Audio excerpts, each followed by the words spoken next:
प्रेषयामास हन्येतां भवता राम केशव। अब इधर ये प्लान बनाने लगा और प्लान बना करके और सबको अपने अपने मंत्रियों को इसने बुलाया और मंत्रियों को बुला करके और कहने लगा, अरे केसी तू तो पहले उनको मार के आ जा, ठीक है। उसके बाद यदि वह नहीं मरे तो उनको मुष्टिक, चानूर, सल, तोसल, ये जो पहलवान है ना, इनको जो है लड़ने के बहाने उनको बुलाऊंगा और इसको मार डालेंगे। और उससे पहले ही देख, ये कुबलया पीड़ जो है ना वहाँ खड़ा रहेगा और वो जब रास्ते में आएंगे तो कुबलया पीड़ नामक हाथी के द्वारा ही उन्हें समाप्त हम कर देंगे। हमने सुना है और देवता लोग कहते हैं कि कृष्ण के द्वारा हमारी मृत्यु निश्चित हुई है, तो हमें ऐसा करना चाहिए कि किसी भी तरीके से उनको बुला करके और छल से उन्हें मार देना चाहिए।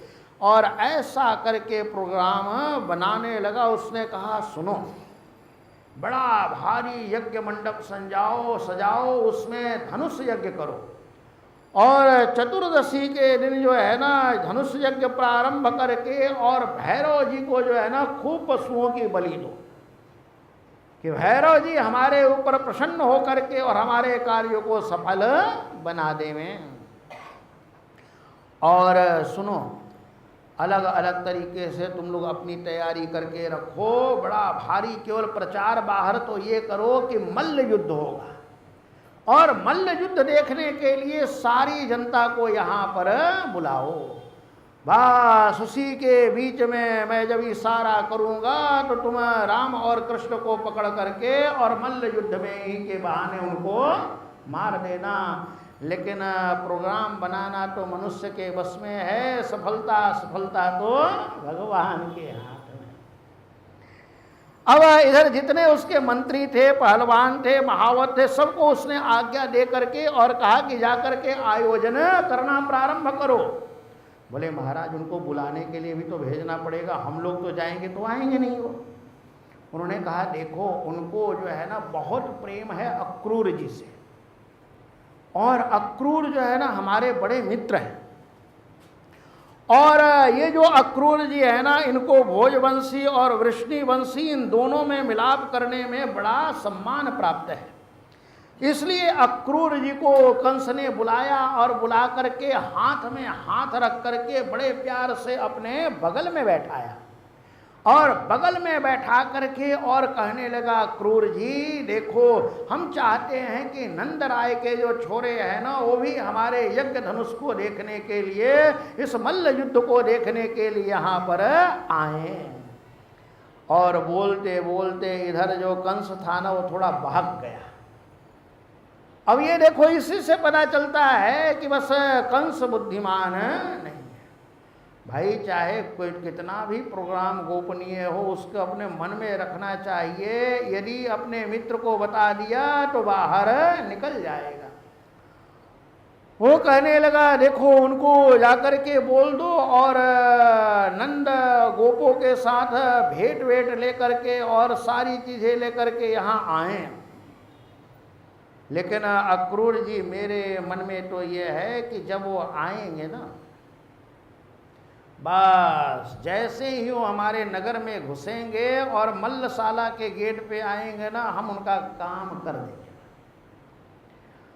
और यदि वो बच गए ना, तो हमने सुना है कि बड़े तेज हैं वो। तो ये जो हमारे दो पहलवान हैं ना, मुष्टिक और चानूर, ये जो है इतने तगड़े हैं, बिल्कुल फौलाद के बने हुए हैं, और एक बार उनको खींच करके अपने मल्ल युद्ध में ले जाएंगे ना तो फिर ये छोड़ने वाले नहीं हैं। और यदि उन्होंने उनको भी मार दिया तो मैं अपना तलवार निकाल करके और कृष्ण को मार डालूं। और फिर मेरा जो ये उग्रसेन बाप है ना, ये अभी भी इसके मन में राज्य का लोभ बना हुआ है, इसको भी मारूंगा मैं। और इतना ही नहीं, फिर देवकी और वसुदेव को भी जेल से बाहर निकाल करके मैं सबको मार डालूंगा। आप तो मेरे बड़े मित्र हो, बड़े नज़दीकी हो, इसलिए ये अंदर की बात आपको बतला रहे हैं। ये अंदर की बात और किसी को बताना, और फिर तो देखना आप और हम, बस ये सारी दुनिया का राज्य हमारे हाथ में होगा। और हमारे ससुर तो हैं जरासंघ जी, और हमारे बड़े बड़े मित्र हैं संबरासुर, नरकासुर, बानासुर, द्विविध वानर, ये सब हमारा मुंह देखते रहते हैं, सब हमारे सहायता के लिए तैयार रहते हैं। इस दुनिया में एकमात्र अकंटक राज्य हमारा हो जाएगा, फिर तो दोनों मिल करके और मौज करेंगे। अक्रूर जी ने मन में कहा, महाराज कौन मौज करेगा, कौन क्या करेगा, ये तो विधि का विधान है महाराज। जो विधि का विधान होता है वह पूरा हो करके रहता है। आपकी आज्ञा है तो मैं जाऊंगा जरूर। और मेरे मन में ऐसे ही बहुत दिनों से हो रहा था कि नंद राय के यहाँ मैं गया नहीं, जरा जा करके और एक बार मैं उनसे मिल लूं। बोलो कृष्ण कन्हैया। अब इधर कंस ने एक केसी नामक दानव को भेजा। ये घोड़े का रूप लेकर के बड़े भयंकर वेग से आया और भगवान के ऊपर आक्रमण करने लग गया। भगवान ने कहा, भाई तेरे साथ ज़्यादा क्या खेलना है। थोड़ा सा भगवान ने पैर पकड़ करके एक दो पटकनी उसको मारी, और एक दो पटकनी मार के बाद जब वो मुंह फाड़ करके और भगवान को निगलने के लिए सामने आ रहा था, उसी समय भगवान ने अपना हाथ उसके मुंह में डाल दिया। और हाथ डाल करके और भगवान ने अपने हाथ को बढ़ाना प्रारंभ किया, और जैसे जैसे हाथ बढ़ता गया उसकी सांस रुकती गई, और धीरे धीरे जब हाथ ज्यादा बढ़ गया तो ककड़ी की तरह फट करके दो टुकड़े हो गया। बोले कृष्ण कन्हैया की। और ऐसे ही भगवान ने व्योमासुर का भी उद्धार कर दिया। अब इधर नारद जी से रहा नहीं गया, बोले थोड़ा सा भगवान के पास चलना चाहिए और उनको भी जरा जगाना चाहिए कि महाराज अपना कार्यक्रम जरा आगे आप बढ़ाइए।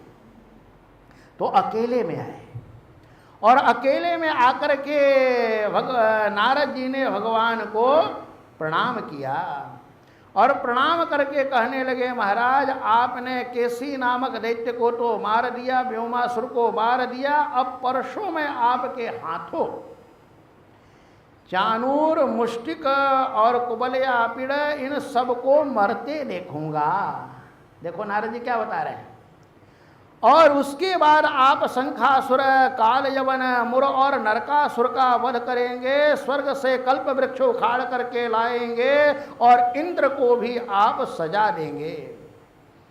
और बड़े बड़े कर्म करके, कभी किसी को कृपा से, किसी को वीरता से, किसी को सौंदर्य से मोहित करके और वीर कन्याओं के साथ आप ब्याह करेंगे। उसके बाद द्वारका में रहते हुए राजा नृग का आप उद्धार करेंगे। महाराज जब सिमंतक मणि के चक्कर में आप उस बिल में जाएंगे तो वहाँ पर आपको जाम्बवती मिलेगी, उनसे ब्याह करेंगे। और आप अपने धाम से ब्राह्मणों के जो मरे हुए पुत्र हैं उनको लाके देंगे, और आप पौंड्रक जो मिथ्या वासुदेव हैं, चेदिराज हैं, शिशुपाल हैं, इन सबको नष्ट करके और एक सुशासन स्थापित करेंगे। आप इस सारी पृथ्वी का भार उतारने के लिए कई बार सेनाओं का वध करेंगे। और इसके बाद बड़ा सुंदर कृष्ण भगवान की नारद जी ने स्तुति की। बोले महाराज मैं जानता हूँ आप साक्षात विष्णु अध्यात्मदीप हैं। और ऐसा कह करके वो वहाँ से चले गए, और ये इशारा कर गए कि अब अक्रूर जी यहाँ पर पधारने वाले। अब इधर अक्रूर जी की लीला महाराज इतनी सुंदर है कि अक्रूर जी को तो रात में जैसे नींद ही नहीं है। उनको नींद क्या आना, उनको तो सारी नींद में कन्हैया ही कन्हैया नजर आए। कब प्रातः काल होवे और कब मैं निकलूं, कब प्रातः काल होवे और कब मैं जाकर के कन्हैया का दर्शन करूंगा, कब